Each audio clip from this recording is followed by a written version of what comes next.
Hi, welcome back to my podcast. My name is Carolina Lopez, and today's episode will be all about the different political ideologies in Texas. We will be talking about the different cultural, ethnic, and economic factors that influence people to choose one ideology over the other, the history of how each came to be, and how they affect the political landscape and influence Texas's Democratic and Republican population. To begin with, one's political ideology refers to the set of values, moral principles, and ideas about how society and the government should function. This usually affects how one will view political issues and vote for different policies or candidates. To go over how this affects Texas politics, we must first know the ideals of the two most prominent political ideologies in Texas: conservatism and liberalism. Conservatism can be defined by its belief that the federal government should play a minimal role in economy and business. Most conservatives have faith that the free market system will provide everyone with the opportunity for economic upward mobility, and the government attempting to interfere with that infringes on our personal liberty. Because of this, they oppose tax-funded welfare or social programs such as the Affordable Care Act, unemployment checks, or assistance for low-income families. Despite conservatives' desire for a hands-off federal government, they also favor an active role in regard to social issues and tend to have traditionalist values. Some examples of these values are supporting the ban of abortion, opposing same-sex marriage, and enforcing religious values. They tend to not support environmental regulations or firearm restrictions. In contrast to conservatism, liberalism favors government intervention in the economy, especially if it helps level the inequalities between classes, races, and genders. They believe it is the federal government's job to step in and aid citizens in need, such as those in poverty or a demographic being discriminated against. They also advocate for the protection of the environment, and knowing that government aid costs money, they favor higher taxes for corporations and the wealthy. Liberals also tend to favor less government involvement in the personal lives of citizens, such as opposing laws limiting the LGBTQ or religious involvement in secular activities, an example being prayer in school. So how has this influenced the political landscape of Texas? Well, Texas, historically, has been long dominated by traditional and individualistic values. There has been an emphasis on independence, liberty, and individual achievement, which is often argued to be the very core of American ideology. These notions of prioritizing the self fall into line with conservative values because of their advocacy for a weaker national government, aka independence from government interference. This is in part why Texas has been a red state for over 40 years. However, it has not always been that way. The values and ideologies in which political parties are associated with change over time because the issues the parties represent have vastly evolved. To illustrate, from 1872 through 1976, at the end of the Reconstruction era, Texas voted Democrat for the majority of elections, which had much to do with the results of the Civil War and the southern states' attempts to segregate Black Americans. In the early 1900s, Democrats began to split into two groups: conservative, anti-labor union Democrats, and liberal, pro-New Deal Democrats. This planted the seeds for conservative Democrats to later move over to the Republican Party, but the biggest factor contributing to this was the emerging civil rights movement during the 1940s and 50s, which the Democrat Party backed, an exceedingly stark contrast to its previous fight against civil rights. At the same time, minority groups, especially Latinos and Blacks, began to get more involved with politics, shifting the Democrat demographic to those who supported the civil rights, and those who didn't, mainly white conservative Americans, gravitated more towards the Republican Party.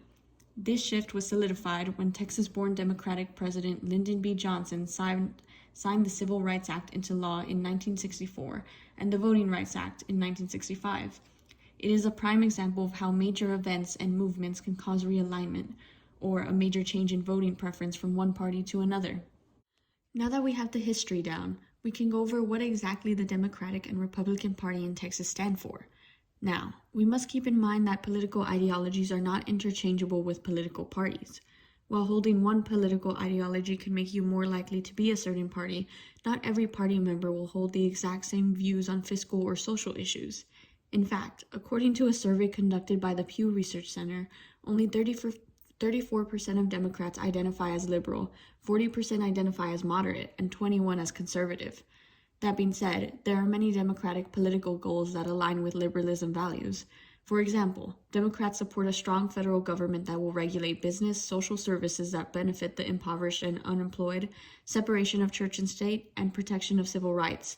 However, because Texas highly prioritizes businesses, there is also many Democrats who subscribe to a neoliberal ideology. Neoliberalism still holds the idea of a greater government involvement in social programs, but lean traditionally conservative when it comes to government regulations in business.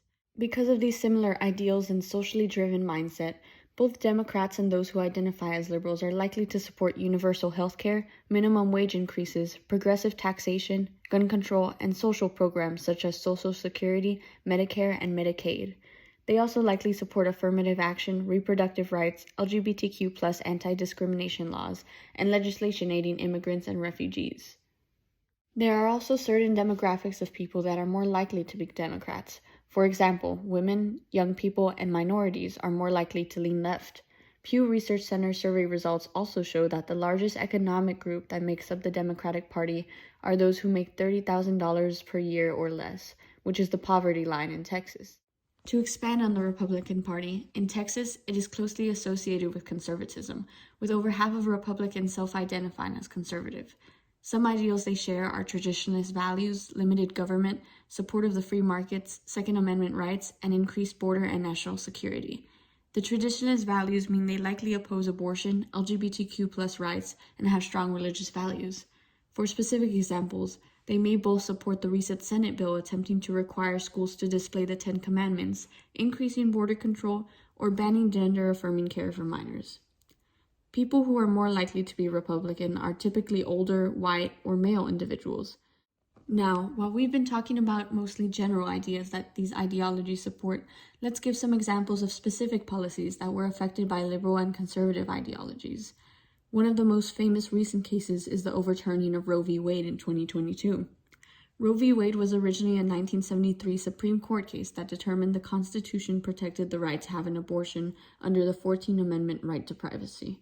However, it was recently revisited by the courts, sparking a nationwide debate. On the pro-life side, we have many conservative Christians who believe that life begins at the moment of conception, and abortion is murder no matter what stage of pregnancy the baby is. Those who are pro-choice advocate for women's bodily agency and their right to choose if they are able or want to have a child. They are more likely to support liberal ideology. In May 2022, a leaked draft by Justice Samuel Alito stated that Roe was egregiously wrong from the start, and on June 24th of that year, the Supreme Court overturned Roe v. Wade. Because abortion was no longer a constitutional right, states were able to choose whether they wanted to legalize abortion, and Texas immediately banned it. This speaks to how Texas conservative and traditionalist values affected this policy. Because 77% of Texans are Christian, they are more likely to uphold strong religious values and believe abortion to be morally wrong. To sum up, political ideologies are instrumental in understanding politics and the range of people's beliefs about how the government should function. After this episode, you should now have the knowledge of what conservative and liberal stand for and how these ideologies have affected the political landscape of Texas in the past. You should also know how the political parties can be closely tied with certain ideologies, but that specific political ideology is unique to the person and varies even among those in the same party. You should also be able to name real-life examples of how political ideologies have affected the government in the past. So next time there is a Texas policy, candidate, or election, think about what values different demographics would make them likely to vote a certain way, especially your own, and how people's individual principles can combine to affect laws and politicians on the national scale. Thank you for listening and enjoy the rest of your day.